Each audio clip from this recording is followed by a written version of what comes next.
Hey everybody, what's going on? Josh here with Boris FX, and have you ever wanted to add realistic smoke to one of your scenes, or some really nice rain to one of your gloomy videos? Well, with Particle Illusion we could do that and so much more with just a few clicks inside Vegas Pro. If you don't know what Particle Illusion is, it's a very powerful simulation system built for the average editor. But instead of having a massive learning curve where you have to build everything from scratch, all of that complex stuff is accessible and customizable through its presets. So let's jump right in it.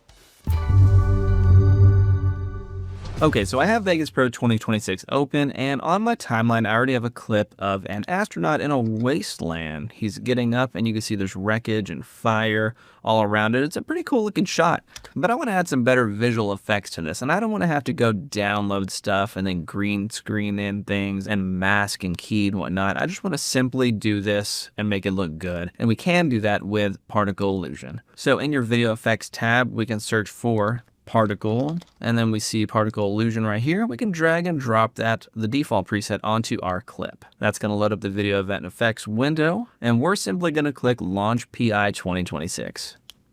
Now, once Particle Illusion opens, you're going to see its UI, and it can be a little overwhelming at first, but once you get to know it, it actually becomes pretty easy. In the top right section, we have the composite view or stage, where we can see the composited effect as it appears in your final output. And at the top, we have our options that change it from different modes, different presets, scale, backgrounds, things like that. We also have buttons to add deflectors and forces, which we'll do here in a second because I want to show you because they're really cool. At the bottom of the composite view, we have the timeline where we can quickly scrub through our footage. And below the stage, we have our nodes view, or node graph, which is where you'll be seeing all the emitters, forces, and deflectors in your project. To the right of the node graph, you'll see the graph view, which is where you'll see a wide variety of controls that allow you to animate keyframes for parameters. This middle section is your controls view, where all the properties and animatable parameters will be displayed for each emitter. But this left section is where you'll find the emitter library browser. Here, you can find every emitter library and emitter available to use. There are three buttons right here, and this one's currently in library view. Then you can go to list view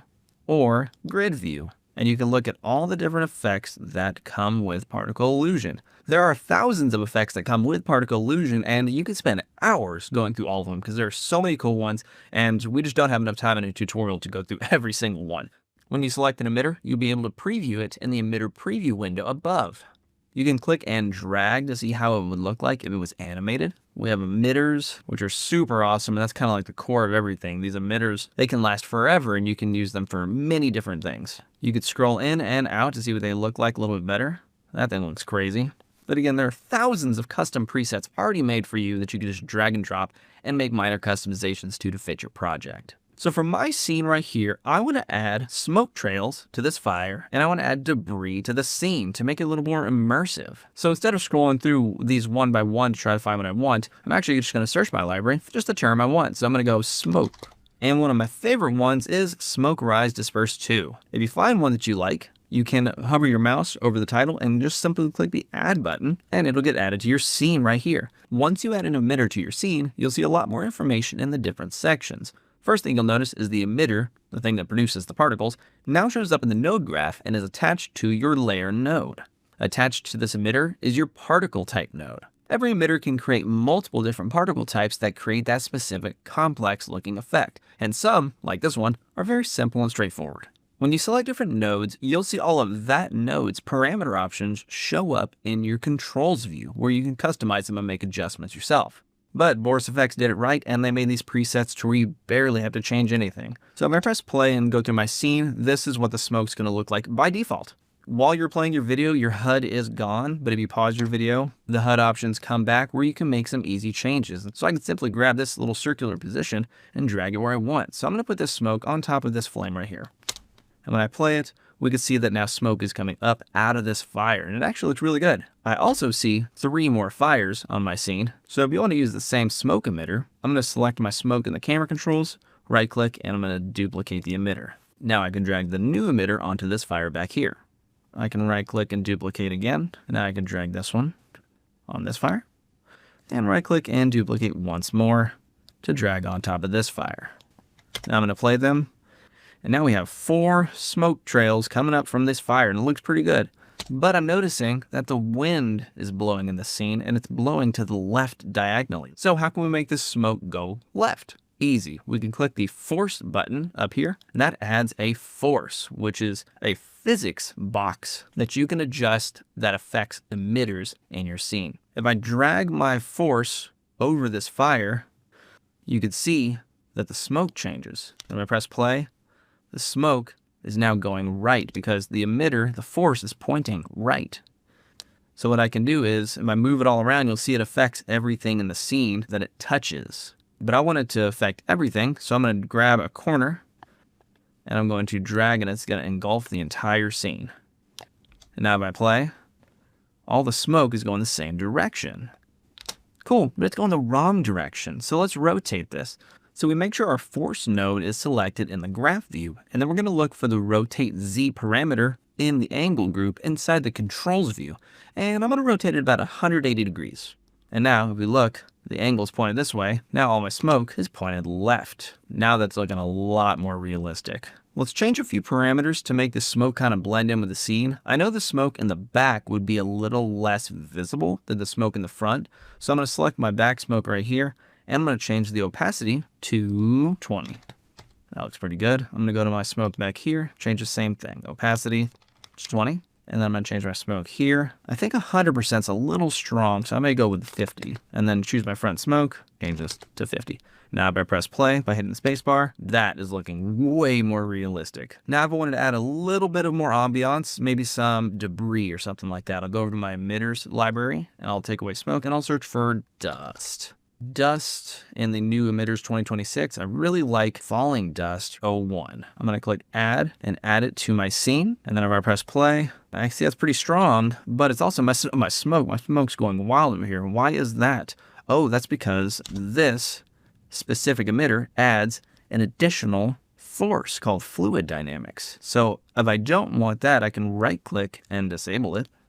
And now if I press play, the smoke is normal.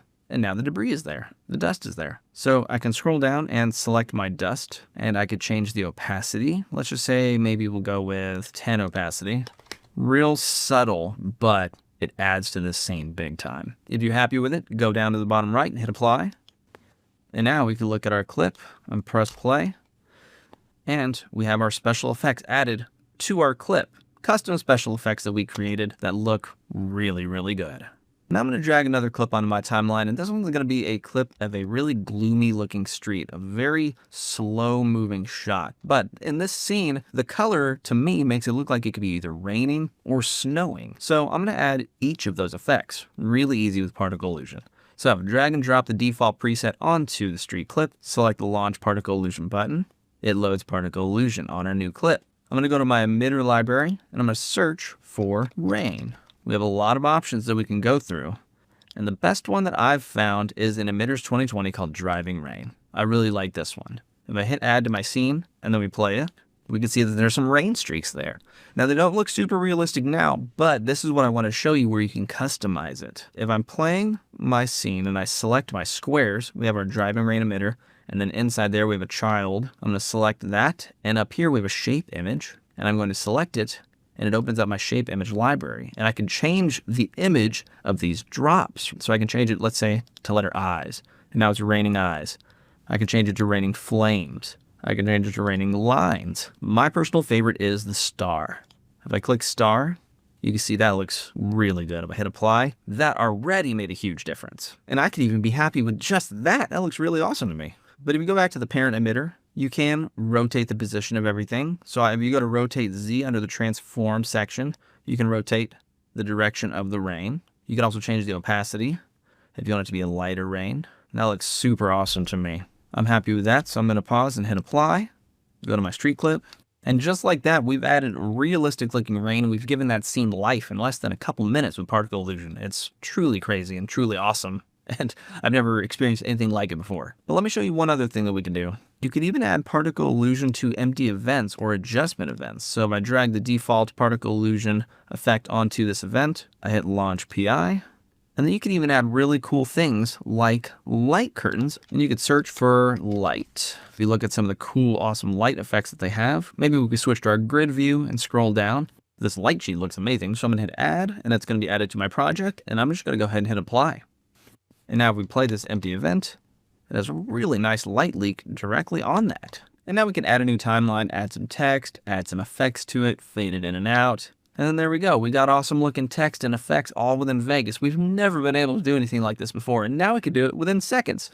And you could easily and quickly make other little adjustments, like if you wanted to change the color, maybe from this orange that's default, you can select the tint color in the parameters area and change it to, let's say, green, right? Hit OK. And now you have a green light curtain. Choose the color, choose blue. You can even change the speed, how long the light streaks are. You have full control over everything. If you select your particle type node down here, we can scroll down to the very bottom, and we can change the life or the velocity to change how long these light streaks last and how fast they go. So if we want to increase the life of them, we can just simply drag the life up to be maybe double what it is, triple or so. And then we'll change the velocity. See how they're kind of fast? We could drop the velocity from 400 all the way to 0, and now they've slowed down a lot. If you're happy with the changes, hit apply again and see what it looks like. Now we'll go back and we'll see the blue that we just added into our light streak. And the cool thing is you can even adjust any of these things with the color grading tab right here. So if we wanted to make dramatic changes, we can click the offset and drag that all around. So I really like the blue and teal down here. But the cool thing is particle illusion plus Vegas Pro equals unlimited options. And that's going to wrap it up for this overview on particle illusion. I can't wait to see what you guys are going to create with particle illusion, so tell me about it in the comments below. Thanks for watching. I'll see you all in the next video.